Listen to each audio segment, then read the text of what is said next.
So good morning guys और आपके क्रिक exam channel में आप सभी का स्वागत है। तो आज के इस वीडियो में 31 जुलाई के इंपॉर्टेंट करंट अफेयर्स को कवर करेंगे। तो देखिए हमारा पहला प्रश्न क्या है कि अभी प्रधानमंत्री नरेंद्र मोदी जी ने गांव के बच्चों को प्ले स्कूल की सुविधा देने के लिए अभी किस प्रोग्राम को शुरू किया है। तो आंसर होगा विद्या प्रवेश प्रोग्राम। एक्चुअली में अभी 29 जुलाई 2021 को नई राष्ट्र शिक्षा नीति को मंजूरी मिले पूरे एक साल हो गए हैं और इसी के मौके पर प्रधानमंत्री नरेंद्र मोदी जी ने दो बड़े ऐलान किए हैं। पहला तो यह कि गांव में भी बच्चों को प्ले स्कूल की सुविधा मिलेगी और उसके लिए जो प्रोग्राम शुरू किया गया है उसका नाम याद रखना विद्या प्रवेश प्रोग्राम। और दूसरा ऐलान यह किया उन्होंने कि इंजीनियरिंग को अब इंग्लिश में ही नहीं बल्कि 11 भारतीय भाषाओं में भी पढ़ाया जाएगा। और इसी के साथ उन्होंने एकेडमिक बैंक ऑफ क्रेडिट को भी शुरू किया है और इसका फायदा उन स्टूडेंट्स को मिलेगा जो किसी कारण से पढ़ाई को बीच में छोड़ देते हैं। जैसे कि किसी स्टूडेंट ने कॉलेज में एडमिशन ले लिया और उसने पहले साल के बाद पढ़ाई छोड़ दी, अब उस स्टूडेंट को सर्टिफिकेट मिल जाएगा। अगर उसने 2 साल पढ़ने के बाद पढ़ाई छोड़ दी तो उसे डिप्लोमा का सर्टिफिकेट मिल जाएगा। तीसरे चौथे साल के बाद अगर वो पढ़ाई करता है तो उसको डिग्री तो मिल ही जाएगी। पहले क्या होता था, 4 साल कंप्लीट करेगा तभी उसको डिग्री मिलती थी, बीच में छोड़ के जाएगा तो कुछ भी नहीं मिलता था। तो ये है एकेडमिक बैंक ऑफ क्रेडिट। और इसी के साथ भारतीय साइन लैंग्वेज को पहली बार एक भाषा का दर्जा दिया गया है, मतलब अब आप इसे एक भाषा के तौर पर पढ़ पाओगे। देखो अगर राष्ट्रीय शिक्षा नीति की बात करते हैं तो ये पहली बार कब आई थी, 1968 में, दूसरी बार 1986 में आई थी और अभी तीसरी बार सन 2020 में आई है। और 2020 वाली जो ये भारत की तीसरी राष्ट्रीय शिक्षा नीति आई है ये किस समिति की सिफारिश पे आई है, कस्तूरी रंगन समिति। और अगर आपसे पूछा जाए कि इस नई शिक्षा नीति को लागू करने वाला पहला राज्य कौन सा था तो हिमाचल प्रदेश था। इसके अलावा याद रखना कि इसके अंदर कहा गया कि जीडीपी का 6% इस पे खर्च किया जाएगा। कितना? जीडीपी का 6% इस पे खर्च किया जाएगा। और क्लास 5वीं तक स्थानीय या फिर मातृभाषा का उपयोग भी इसमें होगा। और इसमें आपको याद होगा 10+2 के स्थान पर क्या लेकर के आया गया, 5+3+3+4 लेकर के आया गया, ये पैटर्न लेकर के आए। और इसमें आपको याद होगा 10+2 पैटर्न की जगह कौन सा पैटर्न लेके आए थे, 5+3+3+4 पैटर्न लेकर के आए थे। इसका मतलब क्या हो गया, देखो 4 का मतलब हो गया 9वीं 10वीं 11वीं 12वीं, यहां 3 का मतलब हो गया 6ठी 7वीं 8वीं, और इस 3 का मतलब हो गया तीसरी चौथी 5वीं कक्षा, और इस 5 का मतलब हो गया पहली दूसरी कक्षा और उससे पहले की प्री कक्षाएं जिसे आप बोलते हो नर्सरी एलकेजी यूकेजी। अच्छा अगर आपसे पूछा जाए किस मंत्रालय का नाम बदल करके शिक्षा मंत्रालय किया गया था तो मानव संसाधन विकास मंत्रालय का। वर्तमान में हमारे शिक्षा मंत्री कौन है, कैसे याद किया था, शिक्षा ही धर्म है, यानी कि धर्मेंद्र प्रधान। तो ये भी आप ध्यान रखना बढ़ते आगे। और हाँ गाइस देखिए इंडिया के टॉप बैंक एडुकेटर्स एक बार फिर अनअकैडमी पर आपके लिए ला रहे हैं ढेर सारी फ्री क्लासेस। तो अनअकैडमी की हर क्लास कंडक्ट की जाती है आपके बैंक की हर परीक्षा की तैयारी को और भी ज्यादा मजबूत करने के लिए। और ये सारी फ्री क्लासेस आपको मिलेंगी अनअकैडमी पर, जहां पर आप अपने फेवरेट टीचर के साथ अपने घर से अपने पर्सनल शेड्यूल के हिसाब से पढ़ सकते हैं। और अनअकैडमी की हर क्लास आप लाइव नहीं तो बाद में रिकॉर्डेड सेशन के द्वारा भी अटेंड कर सकते हैं। और अगर आप चाहें तो क्लास को डाउनलोड करके ऑफलाइन भी देख सकते हैं। और आप लाइव क्लास में आस्क अ डाउट फीचर के द्वारा टीचर से अपने डाउट भी क्लियर करवा सकते हैं। और आप लाइव क्विजेज और टेस्ट सेशन भी अटेंड कर सकते हैं जहां पर आपको अपनी लाइव रैंकिंग भी देखने को मिलेगी। और अनअकैडमी पर टोटल 12 भाषाओं में क्लासेस कंडक्ट होती है, तो आप अपनी फेवरेट भाषा में क्लास अटेंड कर सकते हैं।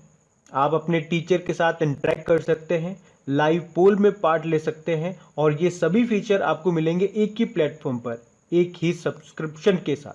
तो आज ही सब्सक्राइब करें अनअकैडमी पर और इन सभी बेनिफिट्स का लाभ उठाइए। और हाँ देखिए अगर आप मेरा कोड जो कि है क्रिक एग्जाम 10 यूज करते हैं तो आपको एडिशनल 10% का इंस्टेंट डिस्काउंट भी मिलता है। तो आपको इन सभी क्लासेस के जो लिंक हैं वो नीचे डिस्क्रिप्शन में मिल जाएंगे, तो वहां जाकर के आप इन सब का बेनिफिट उठा सकते हैं। अभी हम बढ़ते हैं आगे। फिर बताइए अभी हाल ही में K2 पर्वत पर चढ़ने वाले सबसे कम उम्र के पर्वतारोही कौन बन गए, तो आंसर होगा शहरोज काशिफ।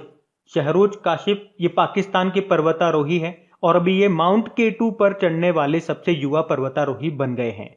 माउंट K2 ये काराकोरम श्रेणी में स्थित है, इसकी ऊंचाई है 8611 मीटर और इसी का दूसरा नाम या इसी को कहते हैं गॉडविन ऑस्टिन। तो यहाँ पे शहरोज का नाम याद रखना। बाकी ऋत्विका श्री का नाम याद है क्या आपको, ये आंध्र प्रदेश की है और माउंट किलिमंजारो को फतेह करने वाली एशिया की सबसे कम उम्र की ये लड़की बनी थी। कितनी उम्र है इनकी? 9 वर्ष। माउंट किलिमंजारो आप जानते हो अफ्रीका महाद्वीप की सबसे ऊंची चोटी है, और पूछा जाए किस देश में स्थित है? तंजानिया में। और जब हम लोगों ने ये न्यूज पढ़ी थी, आप लोगों को याद होगा, उसके कुछ दिन बाद ही विराट चंद्रा का नाम न्यूज में आया था। ये हैदराबाद के हैं, उम्र है इनकी 7 साल। ये माउंट किलिमंजारो को फतेह करने वाले सबसे युवा पर्वतारोही बने थे। उसके अलावा तसांग यिंग हंग, ये हांगकांग की पर्वतारोही है, और महिला श्रेणी में माउंट एवरेस्ट पर सबसे तेज चढ़ने का रिकॉर्ड बनाया था इन्होंने। बाकी कामी रीता शेरपा का नाम भी याद होगा आपको, माउंट एवरेस्ट पर सबसे ज्यादा यानी कि 25 बार चढ़ करके रिकॉर्ड बनाया था इन्होंने। और इसी तरह से मान लो आपसे एग्जाम में पूछ लिया जाए कि सबसे तेज माउंट एवरेस्ट पर चढ़ने का रिकॉर्ड किस महिला के नाम है, पुरुष के नाम में तो आप आंसर कर दोगे कामी रीता शेरपा, महिलाओं में पूछा जाएगा तो फिर याद रखना लाखपा शेरपा। 9 बार चढ़ी है वो, मतलब सबसे तेज 9 बार चढ़ने का रिकॉर्ड है लाखपा शेरपा के नाम पे महिलाओं में। एक बलजीत कौर का नाम भी याद रखो, माउंट पुमोरी चोटी को फतेह करने वाली पहली भारतीय बनी थी, ये हिमाचल प्रदेश से हैं। और अगर पूछा जाए माउंट एवरेस्ट को फतेह करने वाले पहले नेत्रहीन एशियाई अभी कौन बने थे, तो आंसर होगा झांग होंग, ये चाइना से हैं। और ये ज्यादा पुराने डेटा नहीं बता रहा हूं मैं आपको, अभी एक आध महीने पहले ये सारी न्यूज हमने पढ़ी थी, तो ये करंट अफेयर्स के ही क्वेश्चन है। और अगर पुराना डेटा मैं आपको बताना चाहूं, जो कि स्टैटिक आप उसे कहते हो, स्टैटिक क्वेश्चंस कहते हो ना, स्टैटिक जीके, तो ये लो स्टैटिक जीके। प्रश्न आता है माउंट एवरेस्ट को फतेह करने वाली पहली महिला का नाम बताइए, तो आंसर होगा बछेंद्री पाल। प्रश्न आता है माउंट एवरेस्ट को फतेह करने वाली पहली दिव्यांग महिला का नाम बताइए, तो आंसर होगा अरुणिमा सिन्हा। और माउंट एवरेस्ट को फतेह करने वाले पहले व्यक्ति कौन थे? एडमंड हिलेरी थे, न्यूजीलैंड के थे ये। और उनके साथ जो उनके शेरपा गए थे उनका नाम था तेंजिंग नॉर्गे। और कब चढ़ाई की थी उन्होंने? 29 मई 1953 को। और यही तो कारण है कि हम हर साल 29 मई को माउंट एवरेस्ट डे के रूप में मनाते हैं। अच्छा, माउंट एवरेस्ट की ऊंचाई कितनी है? याद रखना 8448.86 मीटर। माउंट एवरेस्ट को नेपाल में क्या कहते हैं? सागरमाथा कहते हैं। और तिब्बत में क्या कहते हैं इसको? चोमोलुंगमा कहते हैं। तो ये ध्यान रखें आप, बढ़ते हैं आगे। फिर बताइए अभी हाल ही में किस टाइगर रिजर्व को अर्थ गार्जियन श्रेणी में नेट वेस्ट ग्रुप अर्थ हीरोज का पुरस्कार मिला है, तो आंसर होगा सतपुड़ा टाइगर रिजर्व को।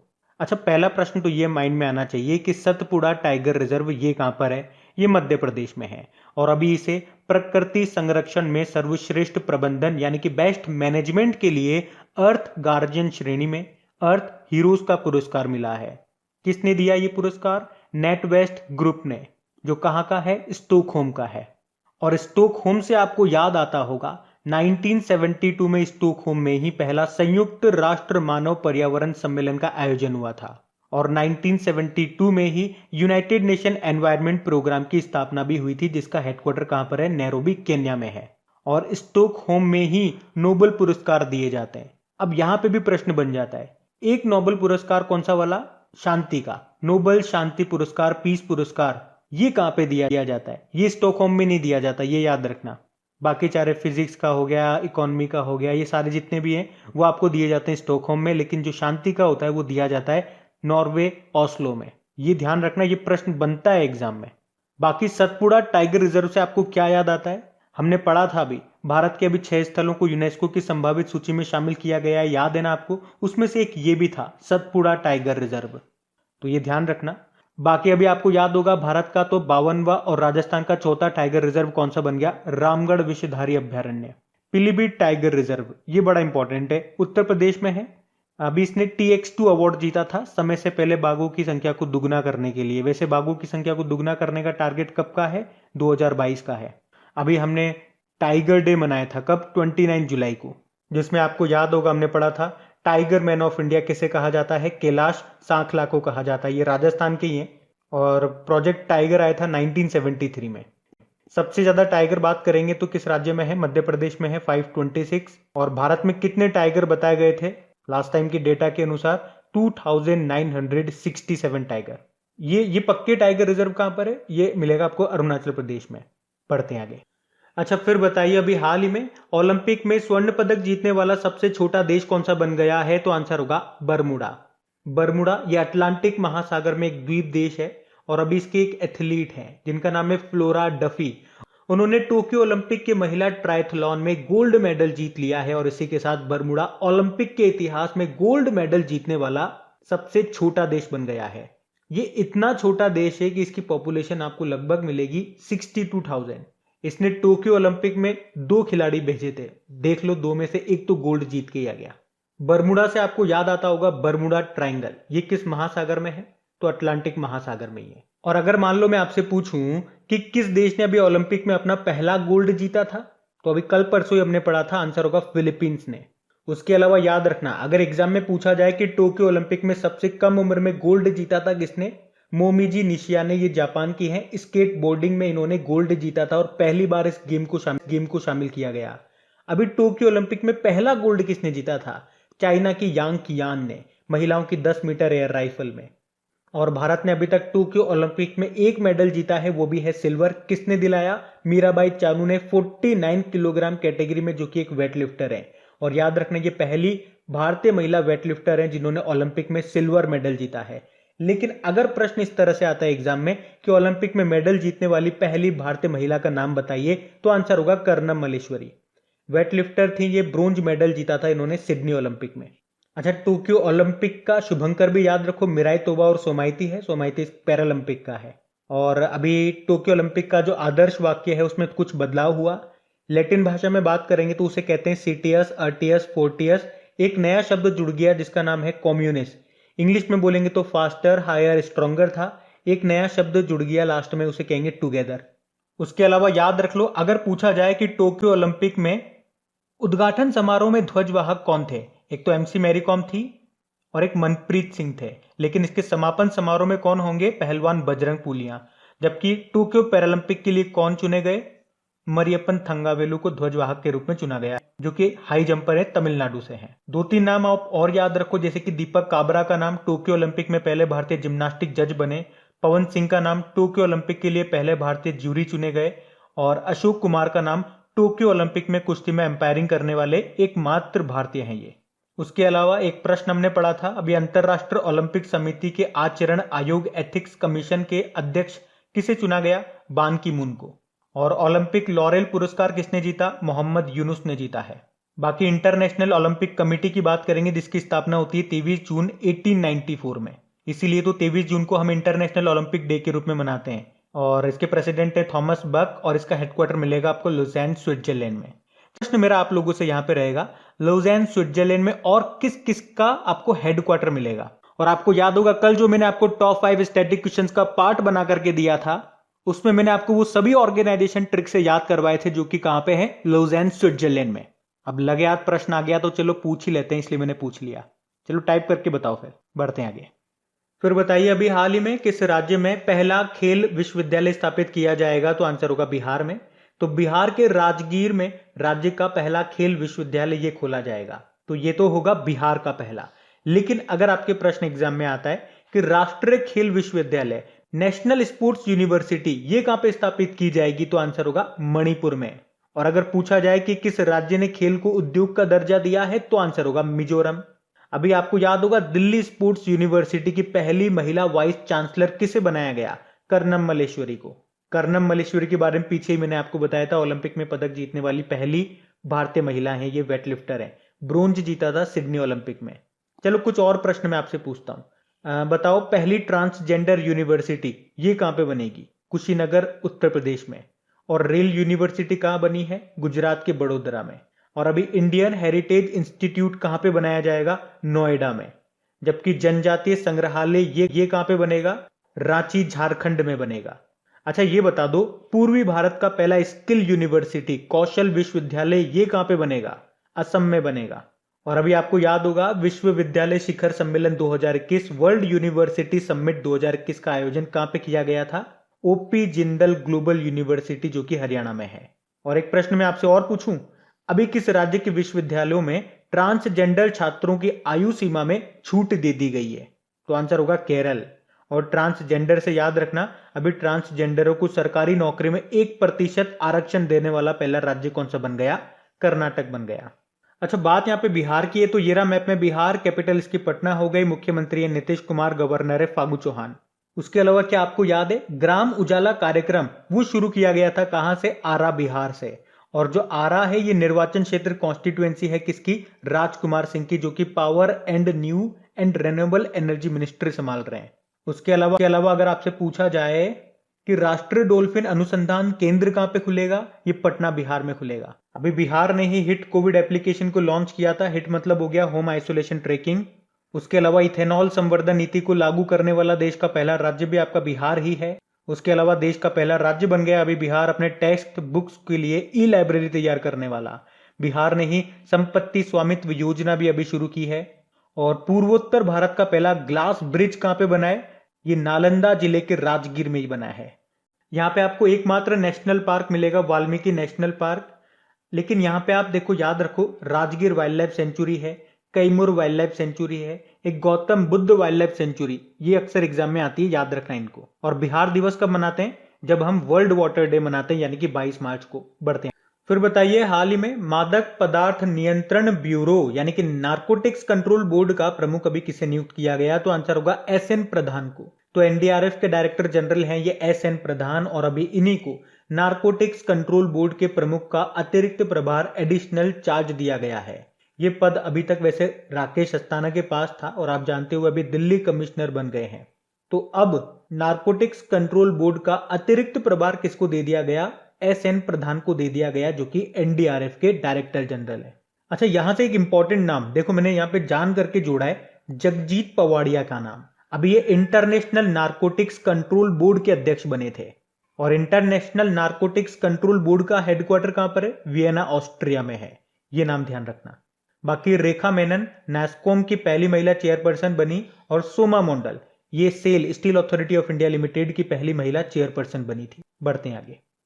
फिर बताइए, हाल ही में मानव तस्करी के विरुद्ध विश्व दिवस के रूप में कब मनाया गया? तो आंसर होगा 30 जुलाई को। तो यूनाइटेड नेशन जो है हर साल 30 जुलाई को व्यक्तियों की तस्करी के खिलाफ विश्व दिवस के रूप में मनाता है, यानी कि world day against trafficking in person. मतलब एक्चुअली में मानव तस्करी के शिकार लोगों की स्थिति के बारे में जागरूकता बढ़ाने के लिए इस दिन को मनाया जाता है। अच्छा, थीम क्या रही इस बार की? पीड़ितों की आवाजें आगे बढ़ेगी, victims voices leads the way. तो थीम याद रखना। बढ़ते हैं आगे। फिर बताइए, अभी हाल ही में सीएसआर फंड का उपयोग करके निजी अस्पतालों के माध्यम से मुफ्त कोविड-19 टीकाकरण शुरू करने वाला पहला राज्य कौन सा बन गया है? तो आंसर होगा तमिलनाडु। तो अभी तमिलनाडु सरकार प्राइवेट हॉस्पिटल्स में मुफ्त कोविड-19 टीकाकरण शुरू करने वाला देश का पहला राज्य बन गया है। और इस योजना को विभिन्न कंपनियों की कॉर्पोरेट सोशल रेस्पॉन्सिबिलिटी फंड के द्वारा वित्त पोषित किया जा रहा है। एक्चुअली में होता क्या है, केंद्र सरकार जो उत्पादित टीके होती है उनका 75% ही खरीदती है, और बचे हुए जो 25% होते हैं वो प्राइवेट अस्पतालों के लिए उपलब्ध होते हैं, जिसका बड़े पैमानों पर उपयोग नहीं किया जाता है। तो अब तमिलनाडु सरकार जो कॉर्पोरेट सोशल रेस्पॉन्सिबिलिटी का जो फंड आता है, जो पैसा आता है, उससे इनको खरीदेगी और खरीद करके लोगों को फ्री में ये लगवाएगी। और ऐसा करने वाला ये पहला राज्य बन गया है। अच्छा, कोविशील्ड जो टीका है इसको किसने बनाया? सीरम इंस्टीट्यूट ने। और कोवैक्सीन को किसने बनाया? भारत बायोटेक ने। लेकिन यह बात हो रही है तमिलनाडु की, तो ये रहा मैप में तमिलनाडु। देखो, तमिलनाडु की कैपिटल चेन्नई है। नए मुख्यमंत्री बन गए कौन? एमके स्टालिन, और इनकी पार्टी का नाम है द्रविड़ मुनेत्र कड़गम। गवर्नर कौन है? बनवारी लाल पुरोहित है। और अभी यहाँ पे नए चीफ जस्टिस कौन बने थे? संजीव बनर्जी बने थे। इनका नाम भी याद रखना। अच्छा, तमिलनाडु में भारत की पहली महिला एम्बुलेंस ड्राइवर कौन बनी थी? एम वीर लक्ष्मी बनी थी। और तमिलनाडु की है एम नेत्रा। अभी यूनाइटेड नेशन के goodwill ambassador to the poor इनको नियुक्त किया गया था। और देखो, यहाँ पे आपको मधुमलाई नेशनल पार्क मिल जाएगा, मुकुर्ती नेशनल पार्क मिल जाएगा, इंदिरा गांधी नेशनल पार्क जिसे अन्नामलाई नेशनल पार्क बोलते हैं वो मिल जाएगा, gulf of Mannar marine national park मिल जाएगा, गुंडई नेशनल पार्क आपको यहाँ पे मिलेगा। और याद रखना, भारत का पहला आर्द्र भूमि संरक्षण और प्रबंधन केंद्र ये चेन्नई में ही स्थापित किया जाएगा। और आयुष्मान भारत योजना के लाभार्थियों की सूची में टॉप किया था तमिलनाडु ने। और एशिया के सबसे बड़े मवेशी पार्क कैटल पार्क का उद्घाटन कहां पे हुआ है? तमिलनाडु के सेलम में। तो याद रखना। बढ़ते हैं आगे। अच्छा, बताइए, वर्ष 2021 के लिए महाराष्ट्र भूषण पुरस्कार से किसे सम्मानित किया जाएगा? तो आंसर होगा आशा भोसले को। तो प्रसिद्ध प्लेबैक सिंगर हैं आशा भोसले, जिनको वर्ष 2021 के लिए महाराष्ट्र भूषण पुरस्कार दिया जाएगा। महाराष्ट्र भूषण ये भारत में महाराष्ट्र सरकार के द्वारा हर साल दिया जाने वाला सर्वोच्च नागरिक सम्मान है। इसमें 10 लाख रुपए का नगद पुरस्कार दिया जाता है, एक सर्टिफिकेट दिया जाता है। और इनकी जो बहन है लता मंगेशकर, उनको ये पुरस्कार दिया गया था 1997 में। वैसे इस पुरस्कार की स्थापना हुई थी 1996 में। और पूछा जाए कि पहला महाराष्ट्र भूषण पुरस्कार किसे मिला था, मराठी लेखक थे PL देशपांडे को। बाकी रजनीकांत 51वां दादा साहब फाल्के पुरस्कार मिला इनको। और अभी 67th नेशनल अवार्ड्स की बात करेंगे तो बेस्ट हिंदी फिल्म रही थी छिछोरे, बेस्ट एक्टर रहे थे मनोज बाजपेयी भोंसले मूवी के लिए और धनुष अनुसरण मूवी के लिए, बेस्ट एक्ट्रेस रही थी कंगना रनौत पंगा और मणिकर्णिका मूवी के लिए। तो ये भी ध्यान रखना, बढ़ते हैं आगे। फिर बताइए कृषि मंत्रालय के द्वारा बनाए जा रहे कृषि के डिजिटल पारिस्थितिकी तंत्र का नाम क्या है? तो आंसर होगा एग्रिस्टेक। तो अभी कृषि मंत्रालय ने, और कृषि मंत्री कौन है हमारे? नरेंद्र सिंह तोमर। तो अभी कृषि मंत्रालय ने एग्रिस्टेक बनाने की परियोजना शुरू कर दी है, जो कि देश में कृषि का एक डिजिटल पारिस्थितिकी तंत्र है। तो इसके जरिए सरकार देश के सभी छोटे बड़े किसानों को एक मंच पर लेकर के आएगी, जहां उन्हें समय पर कृषि और बाजार की जानकारी मिल सकेगी। साथ ही इस प्लेटफॉर्म के जरिए किसान अपनी फसल भी बेच सकेंगे। और इस प्रोजेक्ट को एग्रिस्टेक नाम दिया गया है। ये नाम ध्यान रखना, बढ़ते आगे। फिर बताइए अभी हाल ही में किस राज्य सरकार ने मिशन निर्यातक बनो शुरू किया? तो आंसर होगा राजस्थान ने। तो जैसा कि नाम से क्लियर है, निर्यात एक्सपोर्ट को बढ़ावा देने पर फोकस किया जाएगा इसमें। मतलब अगर राजस्थान का कोई व्यापारी है और वो विदेशों तक अपना व्यापार फैलाना चाहता है, मतलब निर्यात को बढ़ाना चाहता है, तो इसमें मदद करेगी राजस्थान की सरकार। और उसी के लिए है ये मिशन निर्यातक बनो। अब बात राजस्थान की है, तो ये रहा मैप में राजस्थान। देखो राजस्थान की कैपिटल जयपुर है, जिसको पिंक सिटी बोलते हैं। अभी इसको वर्ल्ड हेरिटेज साइट का दर्जा भी मिला था। उसके अलावा याद रख सकते हो भारत का दूसरा सबसे बड़ा स्टेडियम ये भी बन रहा है, कहाँ पे? जयपुर में ही। यहाँ के मुख्यमंत्री अशोक गहलोत हैं, गवर्नर है कलराज मिश्र और चीफ जस्टिस है इंद्रजीत मोहंती। अभी राजस्थान के एक व्यक्ति हैं श्याम सुंदर ज्ञानी, अभी उन्होंने लैंड फॉर लाइफ अवार्ड 2021 जीता था। अभी KVIC ने राजस्थान के उदयपुर में बोल्ड प्रोजेक्ट शुरू किया था, जिसका उद्देश्य क्या है? मरुस्थलीकरण को रोकना। और कैसे? इसमें बांस के पौधे लगाए गए हैं। बोल्ड प्रोजेक्ट नाम याद रखना। उसके अलावा जीनोम सीक्वेंसिंग की सुविधा शुरू करने वाला देश का पहला राज्य राजस्थान ही है। जैव ईंधन नीति को लागू करने वाला पहला राज्य पूछे तो भी राजस्थान होगा। और राजस्थान में आपको 2 रामसर साइट मिलेंगी, एक तो सांबर लेक और एक केवलादेव नेशनल पार्क। राजस्थान ने अभी मुख्यमंत्री कोरोना बाल कल्याण योजना भी शुरू की थी। उसके अलावा राजस्थान सरकार ने वैदिक शिक्षा और संस्कार बोर्ड का गठन करने का भी फैसला किया है। याद रखना, देश का पहला कृषि आधारित और सौर ऊर्जा संयंत्र ये किस राज्य में शुरू हुआ है? राजस्थान में ही। बाकी आपको मैं पीछे बता ही चुका हूँ, राजस्थान का चौथा टाइगर रिजर्व और देश का 52वां टाइगर रिजर्व रामगढ़ विषधारी अभ्यारण्य बूंदी में है। यहीं पे ही मुख्यमंत्री किसान मित्र ऊर्जा योजना भी शुरू हुई थी। मुख्यमंत्री अनुप्रति कोचिंग योजना भी शुरू हुई थी। घर घर औषधि योजना शुरू हुई थी। चिरंजीवी योजना शुरू हुई थी। तो ये सारे पॉइंट ध्यान रखना, बढ़ते हैं आगे। बताइए हाल ही में चर्चा में रही भूत जोकोलिया मिर्च का संबंध किस राज्य से है? तो आंसर होगा नागालैंड।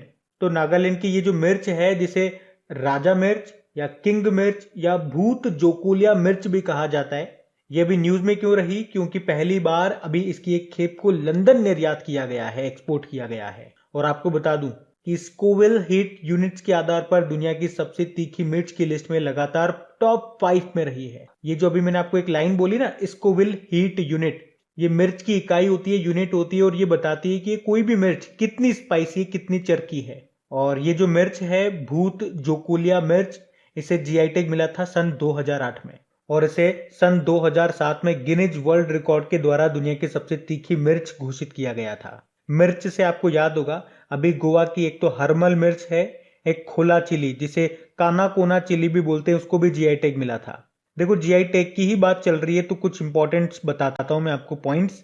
जैसे अभी उत्तर प्रदेश के गोरखपुर टेराकोटा को जीआई टैग मिला, बिहार के सिलाऊ खाजा और एक शाही लीची को जीआई टैग मिला था, झारखंड की खोवर पेंटिंग को जीआई टैग मिला था, कश्मीरी केसर को मिला था, और उसके बाद गुच्छी मशरूम को, जम्मू कश्मीर के गुच्छी मशरूम को जीआई टैग मिला था। किस राज्य के काले चावल को? तो मणिपुर के काले चावल को जीआई टैग मिला था। और उड़ीसा की कंदमाल हल्दी को जीआई टैग मिला था। बाकी गोवा का एक तो खोला चिली बता दिया आपको, गोवा का एक खाजे जो कि एक स्वीट डिश होती है खाजे, और एक मोएरा बनाना को भी अभी जीआई टैग मिला था। तो ये सारे याद रखना। अब बात करेंगे कल के वीडियो में पूछे गए प्रश्न के उत्तर की। तो कल के वीडियो में आपसे क्या पूछा था, भारत रशिया संयुक्त सैन्य अभ्यास इंदिरा 2021 का आयोजन कहां पे होगा? तो ये रशिया के वोल्गोग्राद में होगा। अभी 1 अगस्त को शुरू हो जाएगा जो कि 13 अगस्त तक चलेगा। आप सभी ने प्रश्न का बिल्कुल सही उत्तर दिया है। और हाँ गाइज, अगर सेशन अच्छा लगा है तो प्लीज इसे अपने दोस्तों के साथ में शेयर जरूर करा करें। जो भी आपका स्टडी ग्रुप हो गया व्हाट्सएप पे, फेसबुक पे, वहां पे इसे शेयर जरूर कर देना एक बार। और अगर अभी तक आपने इसको लाइक नहीं किया तो लाइक जरूर करना।